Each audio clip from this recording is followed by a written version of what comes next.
Honorable Shri Ramji Lal Suman ji.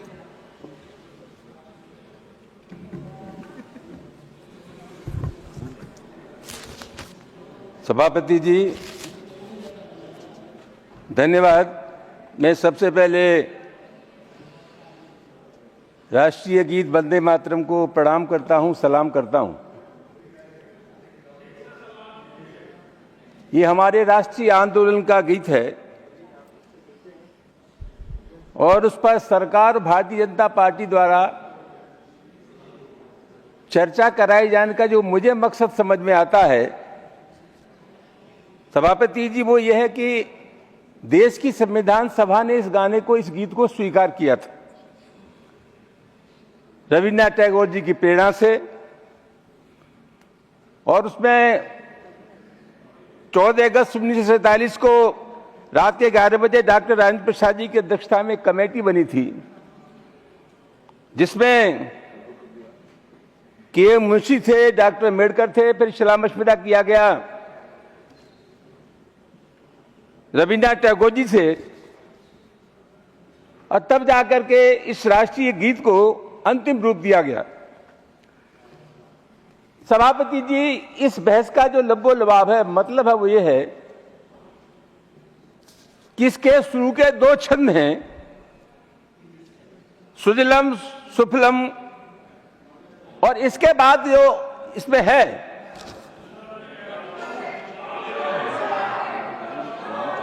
क्या कह रहे हो, क्या है, क्या है? Please address the chair. Honorable member, please address the chair. Please address the chair.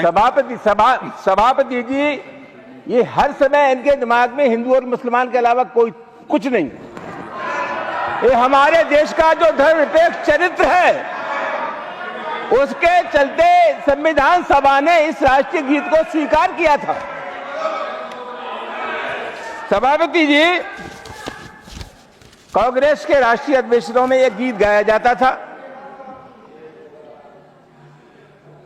Sucheta Kripalani ने इस गीत को गाया। 1905 में सरला चौधरी ने कलकत्ता वेदिस में इसको गीत गाया।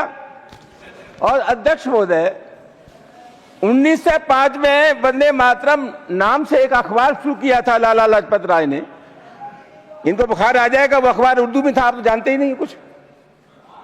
लाला लाजपत राय ने वो समाचार पत्र शुरू किया था। सभापति, में आपके मार्फत निवेदन पहले यह करना चाहूंगा कि शुरू के 5 वर्षों में इन्होंने वंदे मातरम नहीं गाया। अच्छा, आप इतने वंदे मातरम के पक्ष में हैं तो आरएसएस का जो गाना है उससे पहले उसी गाने को स्वीकार कर लेते। इनका सही मानों में सभापति महोदय राष्ट्रीय आंदोलन से, सामाजिक सद्भाव से कोई लेना देना नहीं। Honorable member, please address me. Honorable member माननीय, आप मुझे एड्रेस करें। सर, मुझे संरक्षण दीजिए, ये वो लोग बोल लेते। प्लीज आप बोलिए। ये जानते हैं इनका वंदे मातरम देश के राष्ट्रीय आंदोलन से कोई संबंध नहीं। ये समाज को तोड़ने की जो प्रवृत्ति है, इसके अलावा इनका कोई काम नहीं। Please address me, don't address them, address the chair, सभापति जी, एड्रेस द चेयर। प्लीज सभापति जी, आप बोल नहीं रहे, समय जा रहा है, प्लीज। सभापति जी, मैं ये निवेदन कर रहा था कि राष्ट्रीय आंदोलन में जो लोग थे जिन्होंने देश के लिए कुर्बानियां दी, जो चाहते थे कि हमारे देश का धर्मनिरपेक्ष चरित्र बरकरार है, उन लोगों ने इस राष्ट्रीय गीत को बनाया था, स्वीकार किया था। सभापति महोदय, तो मुझे ऐसा लगता है कि इस देश में तय ये हो जाना चाहिए कि गांधी का विचार, सुभाष का विचार, नेहरू का विचार, लोहिया विचार, जयप्रकाश जी का विचार, ये विचार ठीक था, या श्यामा प्रसाद मुखर्जी का विचार, सावरकर का विचार, गोलवलकर का विचार, और नए अवतार पैदा हो गए नरेंद्र मोदी और अमित शाह, इनका विचार ठीक है। सभापति महोदय, देश को तोड़ने वाले लोग हैं, नफरत की राजनीति करने वाले लोग हैं। इनका सामाजिक सद्भाव से कोई रिश्ता नहीं है सभापति महोदय। Honorable member, address the chair. जानबूझ करके देश के वातावरण को खराब Address करने the की कोशिश कर रहे हैं। सभापति महोदय, मैं इनसे ये जानना चाहूंगा, सभापति महोदय, ये हर चीज की परिभाषा अपनी सुविधानुसार कर लेते हैं। मुसलमानों के नाम से बुखार आ जाता है। आपको जानकारी है कि आजादी से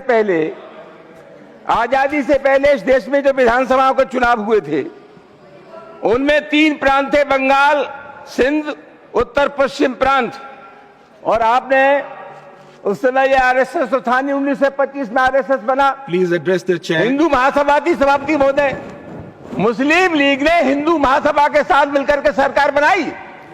और सभापति महोदय, बंगाल की जिस सरकार के मुख्यमंत्री ए.के. फजलुल हक थे, उसमें इनके सम्मानित नेता श्री श्यामा प्रसाद मुखर्जी उप मुख्यमंत्री थे, जिन्होंने 1951 में भारतीय जनसंघ की स्थापना की। ये किस मुंह से कह सकते हैं? सभापति महोदय, इनको रोकिए वरना मुश्किल हो जाएगा। Please, you address the chair. You address the chair. सभापति महोदय, हमें मालूम है ये आपके पुरखे अंग्रेजों के गुलाम थे। Please address the chair. Address the chair. Hindustan के राष्ट्रीय आंदोलन में गद्दारी कर रहे थे। आपका समय जा रहा है। Address the chair. Address the chair. सभापति महोदय, Address the chair. जब नेताजी सुभाष चंद्र बोस ने सेना बनाई तो इन लोगों ने मना किया कि उस फौज में भर्ती न हो। तो जहां तक इनका सवाल है सभापति महोदय, मैं बहुत विनम्रता के साथ कहना चाहता हूं, हिंदुस्तान के संविधान में इनकी कोई आस्था नहीं। जब संविधान बन रहा था सभापति महोदय, तो इनके लोग फरमा रहे थे कि देश में जब मनु जी का संविधान विद्यमान है तो किसी और संविधान की आवश्यकता नहीं है। इसी रामलीला के मैदान में जब डॉक्टर अम्बेडकर जिंदा थे तो उन्होंने डॉक्टर अम्बेडकर का पुतला जलाया। सभापति महोदय, ये हालत है। सही माने सभापति महोदय, 53 साल तक इन्होंने राष्ट्रीय झंडा नहीं लगाया। ये नागपुर में भगवा झंडा लगाते थे। और सभापति महोदय, सबसे महत्वपूर्ण बात है कि 3 नौजवानों ने नागपुर में भगवा झंडा की जगह 2001 में राष्ट्रीय झंडा फहरा दिया था। तो आरएसएस के लोगों ने उनके खिलाफ मुकदमा लिखाया। 2001 में जो मुकदमा पंजीकृत हुआ वो 2013 में जाकर के खत्म हुआ। झंडे से इनका कोई लगाव नहीं, राष्ट्रीय आंदोलन में कोई इनका मतलब नहीं, संविधान को ये मानते नहीं है। सभापति महोदय, ये कुल मिलाकर के जाति और मजहब के नाम पर इस देश को तोड़ने के अलावा दूसरा काम नहीं जानते। यही इनका असली चरित्र है। मैं आपके मार्फत सभापति महोदय निवेदन करना यह चाहूंगा, देश के बंटवारे की बड़ी चिंता है। सभापति महोदय, मैं नहीं चाहता था ये बात करूं, मैं जिन्ना की तारीफ नहीं करना चाहता, लेकिन एक निवेदन मैं आपसे करना चाहता हूं। क्या देश के बंटवारे के लिए अकेला जिन्ना जिम्मेदार थे? 1937 में जब ये सावरकर हिंदू महासभा के अध्यक्ष थे, तो 1937 में इनका जो भाषण हुआ, 1937 में सावरकर ने यह कहा था कि हमारे देश में हिंदू और मुसलमान 2 राष्ट्र हैं। यह सावरकर ने कहा।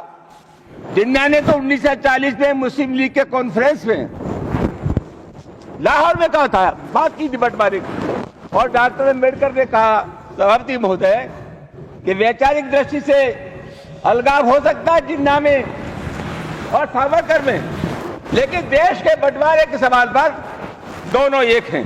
तो सभापति महोदय, प्लीज कंक्लूड। देश के बारे सभापति रोज आप मिलते तब तो आप ठीक ठाक बात करते हैं, वहां जैसे गड़बड़ हो जाती है। Please conclude. वहां जाते ही आप गड़बड़ी शुरू कर देते हैं। अभी आप समय की पाबंदी है सभापति महोदय, समय की पाबंदी। Please conclude. सभापति महोदय, मैं 2 मिनट लगाऊंगा बस। नहीं 30 सेकंड। 1 minute 30 second. 1 मिनट सभापति, कंक्लूड प्लीज। सभापति महोदय, 150वीं जयंती है सरदार पटेल की। पूरे उत्तर प्रदेश में भाजपा सरदार पटेल से आपका क्या मतलब था? आरएसएस पे बेल तो सरदार पटेल ने लगाया। आप बताइए, क्योंकि राष्ट्रीय आंदोलन में इनका कोई आदर्श नहीं है। एक आदर्श थे बेचारे, वो भी 6 बार माफी मांग के आए, अंग्रेजों से पेंशन लेते रहे।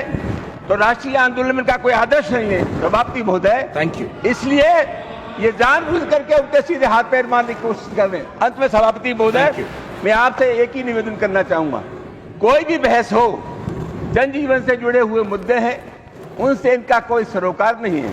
ये हर मामले पर देश को बांटने की साजिश करते हैं। हम मोहब्बत करने वाले लोग हैं, ये नफरत करने वाले लोग हैं। समाप्ति you. बोले हमारे एक लायक दोस्त है के सिंह, Thank you. उन्होंने 4 लाइन लिखी के सिंह मंत्री, यो तो हम वो लोग हैं, यो तो हर एक शख्स का ईमान होना चाहिए, शर्त लेकिन है कि वो इंसान होना चाहिए और हो जहां शिर्क किया जाने और खुदा की आरती, वो इबादतगाह हिंदुस्तान होना चाहिए। Thank you. समाप्ति Thank बोले you. कहीं Thank कुछ you. कुछ Thank भी you. कहे